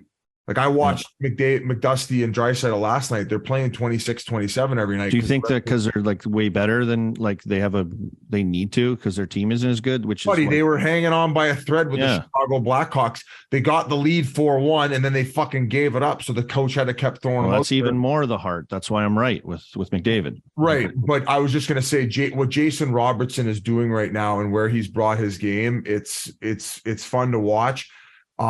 So fucking fast. His ability to shoot the puck with speed is just as good as anybody in the league. And he's got that stand-up skating stride where even though he has the speed, he's always got his head up scanning the ice. So he's able to make these plays. So he, in my opinion, if they continue what they're doing, and so does he he has to be challenging McDavid for it. Yeah. It's crazy to say, man. This guy's fucking in his third full year right now and just absolutely dominant. He's got better expected goals. I ain't gonna go too deep in the analytics, but he's my guy right now, right behind McDustin. Stats are for losers, Biz, but whatever. Exactly. I'm on Robertson too, and they're a surprise team. They're going to do better. They're going to finish higher in the standings. He's second in even strength points in the whole league. You guys know who number one is? 87. And so this Robertson's not just picking up cookies on the power play and losses. He's getting important points. Dallas is looking good.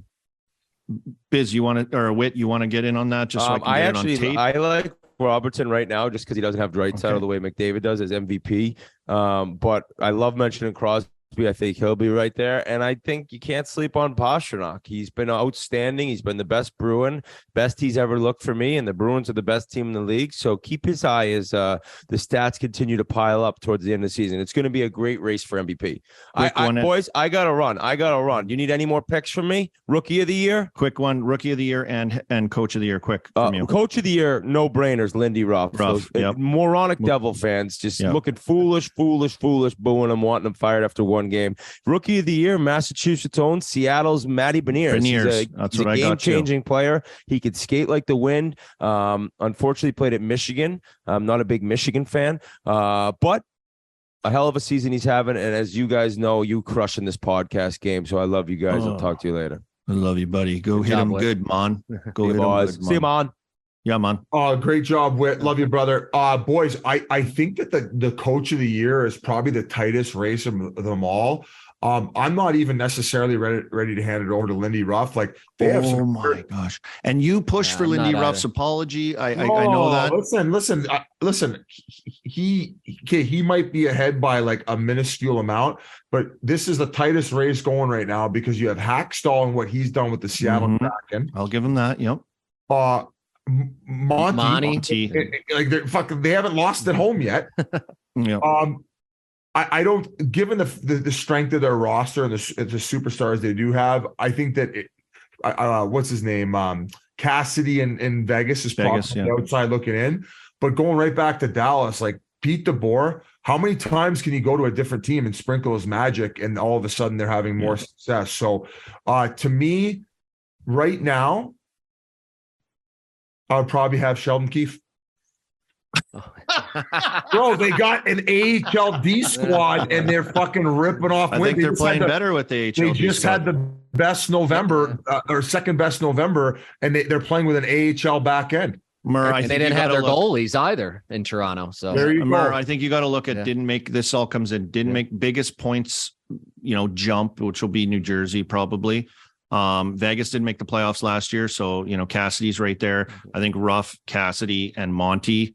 Yeah, that's what Monty's my will be guy, the top three just because. And I could see Hackstall sneaking in at number 4 there with big conversation depending how they rip down the stretch. I'm glad we got it all on tape with that though. Mm-hmm. Monty's your guy though. Yeah, he's my guy, but he does have a lot more like established like weapons. But they weren't supposed to do this well. They were supposed to struggle a little bit, but he does have the better lineup when you're looking at teams like Seattle or New Jersey when you're comparing them. So I could see him not getting it, but if he wins the Stanley Cup, he's going to be happier than the Jack Adams. Absolutely. And Biz, I want to keep you. I know I think you're traveling today, but I want to get you like 2 more segments if we could. And I know you love these ones. I want to get to the next one, which is Beer League Heroes. And I'm sure we'll see a smile come on your face as you think of the greatest league in the world, where it doesn't matter how good you are. We all end up in this league, the beer league, where everyone comes together and everyone loves hockey and you just do it. You get off the couch at 11 o'clock at night and you get in there. Murls, we got nailed on social media comments. Yeah. You've got a great story that was sent in. It's so cool, Biz. You got to hear this. Yeah, I think this was our best segment. We got the most feedback from it. And the one story came from Taiwan. This guy, Joshua Smith, told me about it. He was kind of defensive because of the whole shower rule thing. Shower sheriff. So they play in a rink that didn't have showers. So he said, but we don't do showers. But what I tell you we do is every time we go across the street to the 7-Eleven, and 7-Elevens there have beer taps. So the whole crew goes over there. They crush a bunch of beers. He admitted they're all still a little stinky because they don't shower, but he wanted us to know that at least they're drinking their beer after, which leads us right into rule number 2 of the beer leagues, Army. Yep. No, absolutely. And shout out to everyone out there playing. I mean, this podcast and this brand of Spittin' Chiclets worldwide, Taiwan, they're sending in beer league pictures. Okay. Hey, Army, they got to get the truck bed with the blue tarp and fill it up.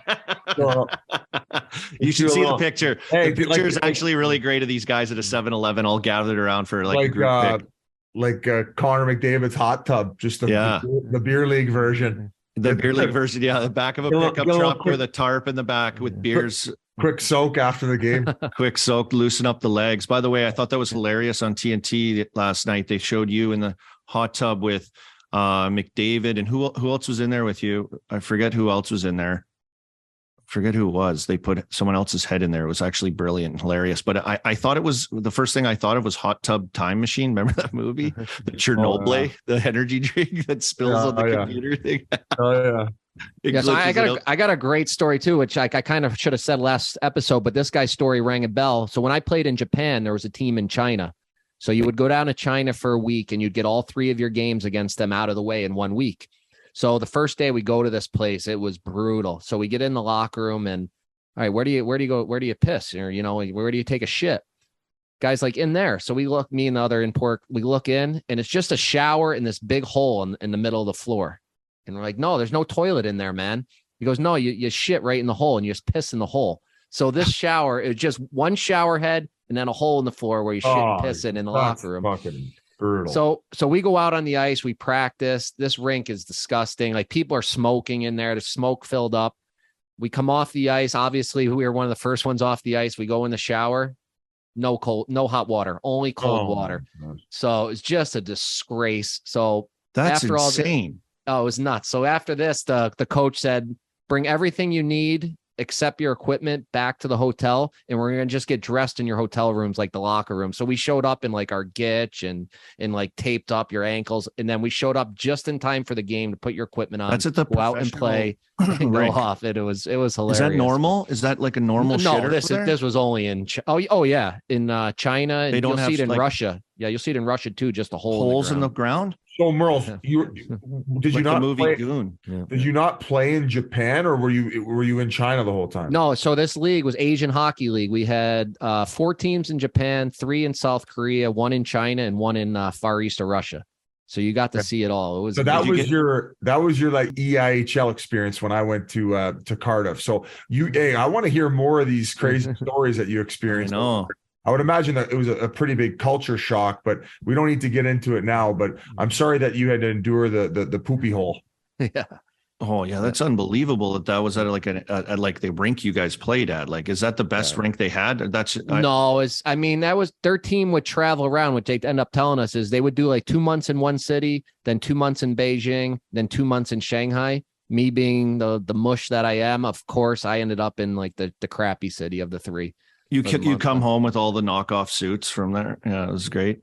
Okay, rule number 2, which Biz, I want you to hear. I call this guy the variety pack swindler. The variety pack swindler. I don't know who this guy is. I heard this story a number of years ago. And every day at Beer League, right, you have jobs, and every day someone will be assigned to bring the beer. And sometimes the same guy, sometimes it rotates. Well, this guy, the variety pack swindler, he took a beer from everybody's night that they brought a beer. Every Tuesday, let's say they play, one guy would bring a beer. He took beers from that one, took beers from another, kept them in his bag. And then when it was his time to do the beer, he opened his bag and he had this massive hot variety pack from all the things. Not only is he cheap, that's a brutal move. And you never do the variety pack swindler. If you're that guy, get off. You're kicked off the team. It's a complete joke. You got to have them on ice. You got to buy them. As a matter of fact, Big Deal Brew is the beer you got to get. And I think that's agreeable. And how do you feel about this, boys? Just the cheapness and the creativity of people to get around having to buy beers for your team, which is the one sacred thing after the game that you do. It's completely unacceptable with this guy. Kind of obsessed with the variety pack swindler. Such a Biz move. That is such a Biz move. Yes, G, get in on this. I love that. Genius. That is genius. Have you seen that at all now? Do you play beer league? No, I've never imagine someone would do that. But just now, I could understand why it would happen in Canada because of how expensive booze is in Canada. Yeah. So for you Americans, I want to say a pack of Big Deal Brew in the States is, in some places, I want to say $9.99, in other places $11.99.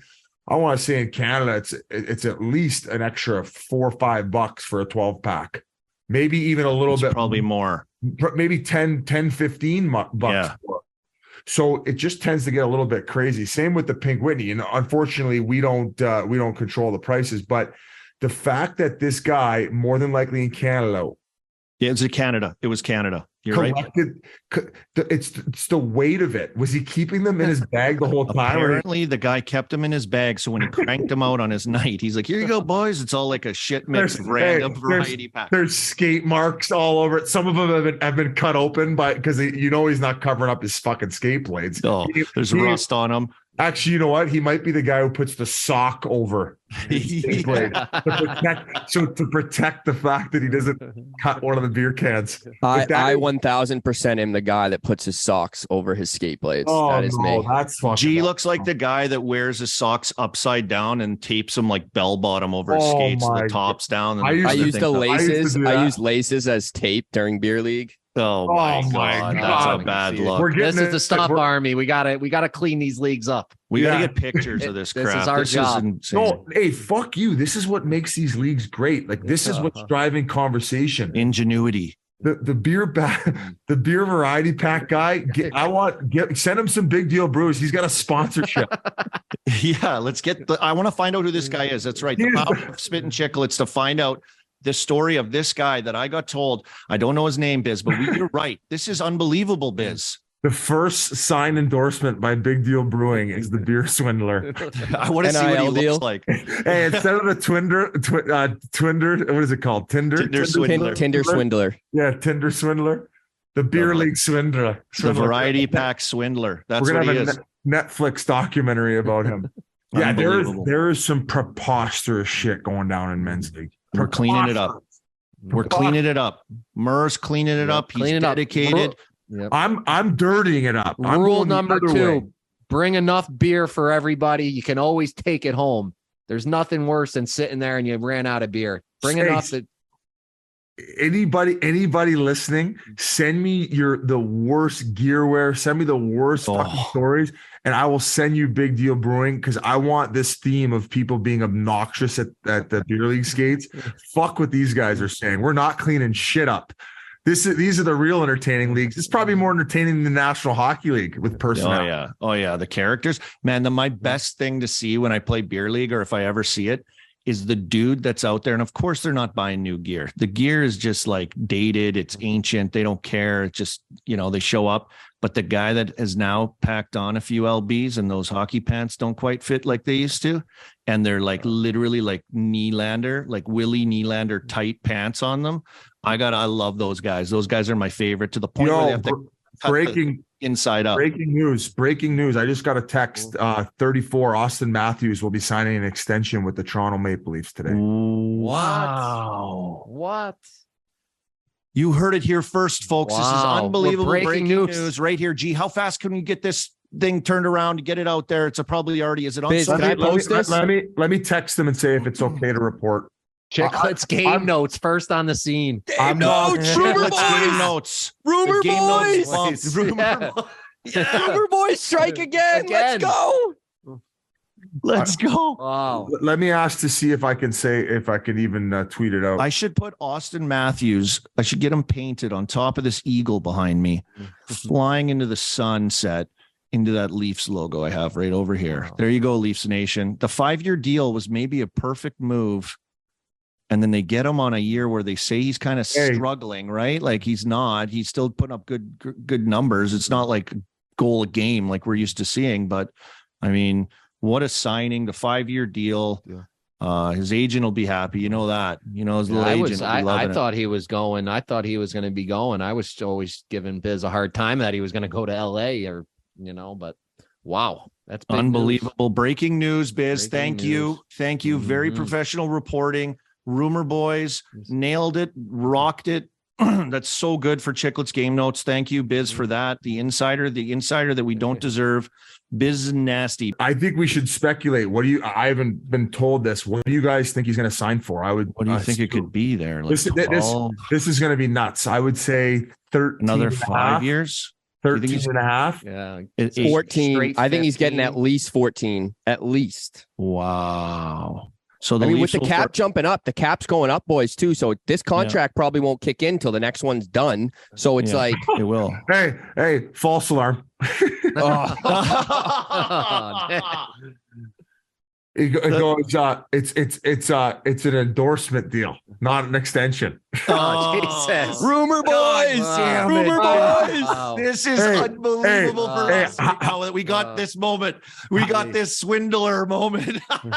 Hey, how many people who were listening went to their phones to tweet it, to check the airways to see what he signed for? Oh, fucking hook, line, to go check the game notes, Biz. Check the game notes, Biz, right there, bud. Holy smokes, what a great business. This is like in the Sandbagger when you You're right, I put it on the green. Damn right. Rumor boys. Anyway, boys, I think that's it. Oh my God. I'm glad you stuck around for that. Yep. I'm glad we had that moment, Biz. Unbelievable. Great job on TNT. Great night. A great month by Spittin' Chiclets. You and the boys continue to bring it. Great guests, great content. Always good stuff and great announcements. Quickly before you leave, though, I know we announced or we talked about off the top of the show, the Boston show, Biz, sold out in 6 minutes, I believe, which wasn't as fast as Pittsburgh, but it's a bigger state theater from what I understand. It was faster than Pittsburgh. It was 2 minutes quicker than Pittsburgh. Oh, we did 8 minutes in Pittsburgh. We did 8 minutes in Pittsburgh, 6 minutes in Boston. We're getting faster. And Boston's a much bigger theater, too. Yeah, way bigger theater. Yep, correct. So you can see the power of Spittin' Chiclets in the Boston area around this event, which will be unbelievable. Looking forward to that, I'm sure, right, Biz? 6 minutes, 1 minute more than the number we have in wins in a row in Sandbagger. Suck on that, you son of a bitch. And yeah, our live show announcements are going to need Roman swipes because they ain't been lasting very long. And we did keep some tickets on hold for friends and family. We don't know. We haven't gotten all the numbers yet, but if you didn't get the chance to get a ticket, there may be a few extra that come on sale here. But to the 800 or 850 so odd people that did get one, we're really looking forward to this. We're very excited. We're going to keep this thing going and looking forward to having some more special guests come out. So keep kicking ass, boys. I had a blast. Army, probably the worst Kangaroo Court defense or plaintiff case I've ever seen in my life, but thanks for coming out and we love you guys. And I Murls, kept my streak alive. Exactly. Murls, great job. Love you guys. And shout out to all the beer guys out there, the beer swindlers. We love you. There he is, Biz. Hey, Biz sell them out of the back of your trunk next time too. All the leftovers. There he is, Biz Nasty, looking for sponsorship deals for Big Deal Brew for all you beer league legends out there. Get those pictures in for him. Thank you for joining Biz. All right, boys, that was it. Thank you for coming on, Biz and Whit, and settling this issue. The Kangaroo Court was absolutely electric. I thought that was very professional, Mur. Great job. Yeah, you had fun with gavel. That. You had a gavel. You had the cape. Gavel. Hey, I got a Swedish law book here. That's where I got my degree from. If anyone's questioning how I became a judge. Yep, that's good. You want to see this Swedish law book? That's always good to have. You want to see the size of this thing? Look I want to see that. That's what he studied. Sverige's lag. If anyone's questioning my verdict, take it up with them. Well, I don't think I've ever won a Kangaroo Court, so kept the streak nobody alive. has. The streak continues. But awesome for those guys to come. Biz, obviously on TNT last night, dominating again. Hilarious, great points, great interviewing ability also, as he redeemed himself with Stevie Y, and another good one with Leon Draisaitl. I loved it. And of course, Biz, our Whit's still in Jamaica. Thanks for them for joining us. Tough schedules. Gee, you keep these guys running around like rats in New York City. They're just busy as hell. But before we get to the end of the show, we obviously have to get to the Barstool Sportsbook EBR section of the show, which is always huge. People stick around for this. People set their clocks to this. Anytime Murls tweets or sends anything out, the stats are through the roof. Stats are for losers, but we keep track of those stats. Mur, where are we going with this right now in the Barstool Sportsbook? Maybe do you want to recap last month what we did in the first episode? I want you to pump up my tires about the EBR play of the month. Right. You were right. Like majority of the time. If anyone remembers, it was Ferriestead in an unreal way to win it. We had a win in regulation. They're down a goal with 10 minutes to go. They tied it up, and then with 2 minutes left, they got a penalty shot, and the guy scored on it. Everybody cashed tickets. Everybody went nuts. But also our armor pick, the collab pick also hit. We had Sharks over, and I think that thing cashed in the first 2 periods. It was just not even a question. So we will be back again, and I got another game of the month. It's from Sweden, but we also have our armor pick. The armor pick game of the month from Sweden. Murls, you are crushing Sweden. You're constantly putting out the greatest content ever. It's like my backdrop. I love the backdrops. Look good for another show here. We got a new name, and now we've got some new picks. Barstool Sportsbook, EBR, Mr. EBR himself, the content machine, Matt Murley. What do you got for us moving forward here? All right. So first off, the EBR game of the month is going to be Saturday at noon your time, noon Eastern, 6 p.m. here in Sweden. It is Skellefteå. Skellefteå is a great team, north even more of me. They are an unreal team. So Skellefteå Saturday, take a money line, take them 3-way line, take them puck line, any which way. Skellefteå 3-way, and then our armor play is Sunday night. So we'll take the winnings from Saturday, move them on to Sunday. Detroit.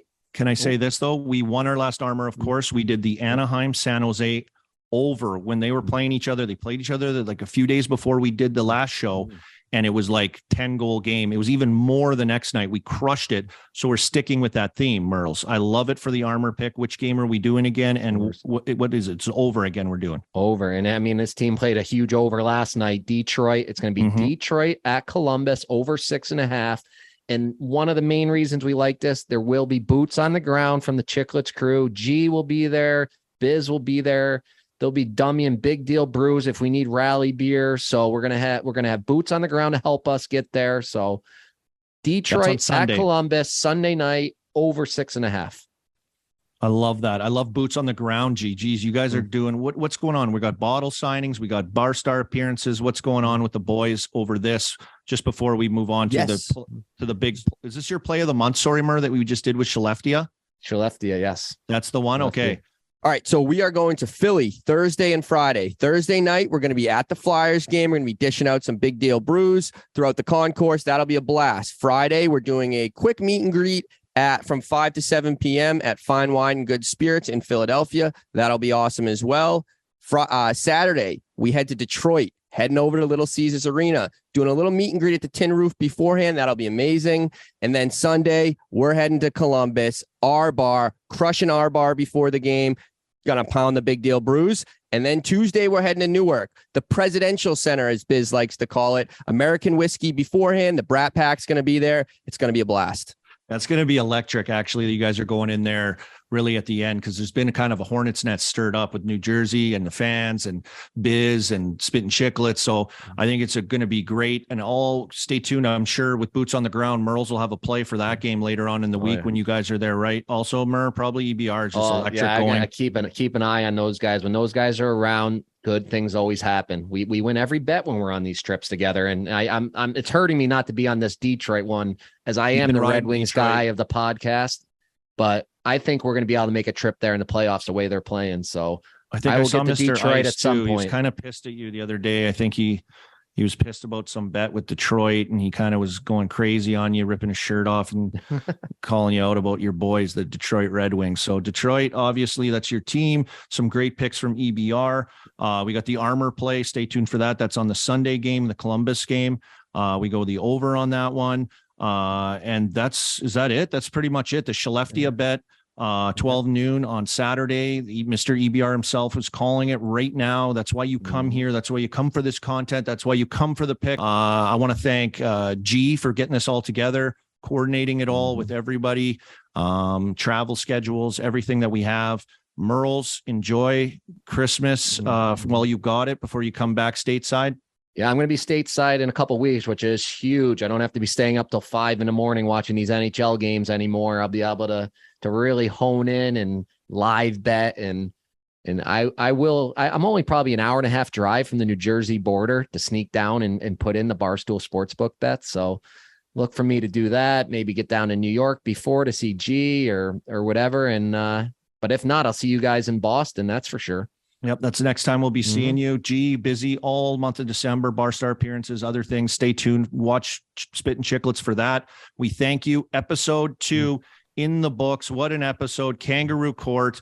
We figured out a lot of issues with the Sandbagger, gave you some bets, gave you some picks, a great new beer league story, and a new name. Obviously, Chiclets game notes, baby. Chiclets game notes. Thank you, everyone. Have a great month. We'll see you at the live show. We'll see you in Boston.